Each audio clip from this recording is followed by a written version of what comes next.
ආයුබෝවන් සුබ දවසක්. තුමුකරුවිල වගාවට ආදරය කරන ඔයාලව ආදරෙන් අදත් පිළිගන්නවා.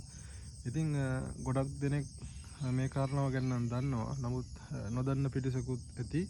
සහ අලුතෙන් තුමු වගාවට එකතු වුණ අය සමහර විට මේ ගැන එහෙම අවබෝධයක් නැති වෙන්න පුළුවන්. ඉතින් මම අද ඔයාලට කියලා දෙන්නම් තුමුකරුවිල වගාවේ ගැහණු සහ පිරිමි මල් නිවැරදිව අඳුරගන්නේ කොහොමද කියලා. ඉතින් මේ දැන් ඔයාලට පේන්නේ ගැහණු මලක්. හරි. ඉතින් මේ මලේදී ඔයාලට බලා ගන්න පුළුවන් අන්න මලේ ඇතුල් පැත්තේ මෙන්න මේ විදිහට තමයි පේන්න තියෙන්නේ. කළු පාටට වටේට තියෙනවා. ඊට අමතරව මලේ වෙන කිසිම කියන්නේ පරාග හෝ වෙන කිසිම පිහිටීමක් දකින්න හම්බෙන්නේ නැහැ. සහ විශේෂයෙන්ම මේක හොයාගන්න තියෙන පැහැදිලිම විදිහ තමයි මලේ යටිපැත්ත හරවලා බලුවාම චූටි ගෙඩියක්. හරි. තුමුකරුවිල පොඩි ගැටයක් එක්ක තමයි මේ මල හැදෙන්නේ. වෙන කිසිම දෙයක් ගැන ඔයාලට හිතන්න එහෙම අවශ්‍ය නැහැ. මලේ තියෙන කොටස් විද්‍යාත්මකව ඒ දේවල් අවශ්‍ය නැහැ. මේ පැත්ත හැල බැලුවාම මෙන්න මේ විදිහට චූටි ගැටයක් එක්ක තමයි කාන්තා මල හැදෙන්නේ. ඉතින් ඒක මතක තියාගත්තාම ඒ ඇති ගැහණු පිරිමි මල අඳුර ගන්න වෙන දේවල් අවශ්‍ය නැහැ.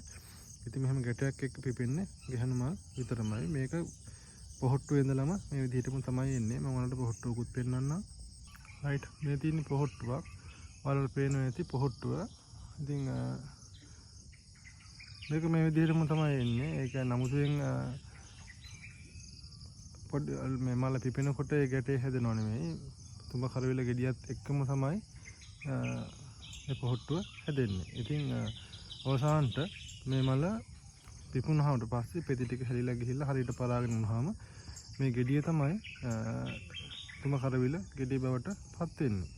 ඉතින් මේ විදිහට පොහොට්ටුවක් මලක් විදිහට පිපිලා මේ ස්වභාවික පරාගෙන වෙච්ච ගෙඩියක් ඔයාලට බලා ගන්න පුළුවන්. මේ ගෙඩිය තමයි දැන් අර මෙතන මල තිබුණ කොටස මලේ පෙති ටික හැලිලා ගිහිල්ලා මේ ගෙඩිය තමයි දැන් අර ගැටේ තමයි ගෙඩිය බවට පත් වෙලා අපිට අස්වැන්න විදිහට තුමුකරුවිල පිරිපුන් ගෙඩියක් බවට පත් වෙන්නේ. ඉතින් බලමු අපි දැන් පිරිමි මල කොහොමද අඳුරගන්නේ කියලා. හරි, මේ දැන් ඔයාලට පේන්න තියෙන්නේ පිරිමි මලක්. ඉතින් පිරිමි මල අඳුරගන්න පහසුම ක්‍රමය තමයි මේ මලේ ඔයාලට පේනවා ඇති මෙන්න මලේ තියෙන පරාග. හරි. මේ මල සාමාන්‍යයෙන් කොටස් 5කින් සමන්විතයි මේ ඇතුළ. ඉතින් මේක අල්ලලා බැලුවාම ඔන්න මම මල කඩාගත්තා. රයිට්. මේ තියෙන පරාග. ඉතින් මේක අල්ලලා බලන්න මෙන්න මෙහෙම කරලා මේක අතේ ඔන්න ගෑවෙනවා. රයිට්. මේ තියෙන කහ පාට පොඩි කුඩක් විදිහට ගෑවෙනවා. මේක තමයි මේ කුඩු ටික තමයි අපි ගැහණු මලේ තවරන්නේ. ඉතින් මේ පිරිමි මල හොයාගන්න තියෙන පහසුම විදිහ තමයි මල පිපුණාට පස්සේ මෙන්න මෙහෙම මලේ පරාග පිහිටනවා. ඒ වගේම මලේ යටපැත්ත හරවලා බැලුවාම මෙන්න මෙහෙම ක්ලිප් එකක්. හරි. මෙන්න මේ පොඩි මේක මම කරලා පෙන්නන්නම්. මෙන්න මේ වගේ පොඩි ආවරණයක් ඇතුලේ තමයි පිරිමි මල හැම වෙලාවෙම හැදෙන්නේ. හරි. මේ වගේ ආවරණයක් ඇතුලේ පිරිමි මල හැදෙනවා. ඒ වගේම පිරිමි මල ඇතුලේ අපිට මේ විදිහට පරාග බලා ගන්න පුළුවන්. ඉතින් මේ දේවල් දෙක මතක තියාගත්තා නම් සහ මේක ඕන කෙනෙකුට පහසුවෙන් අඳුර ගන්න පුළුවන්. නමුත් දන්නේම නැති කෙනෙකුට තමයි මම ඒ ගැන කිව්වේ.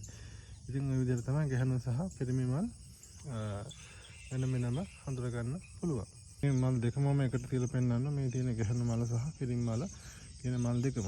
හරි. මම හිතනවා අද කියලා දීපු දේෙන් ඔයාලට යම් දැනුමක් ලැබෙන්න ඇති කියලා. ඉතින් මේ වගේ තවත් වැදගත් වීඩියෝ එකකින් ඉස්සරහට හමුවෙමු. සුබ දවසක් ඔයාලට.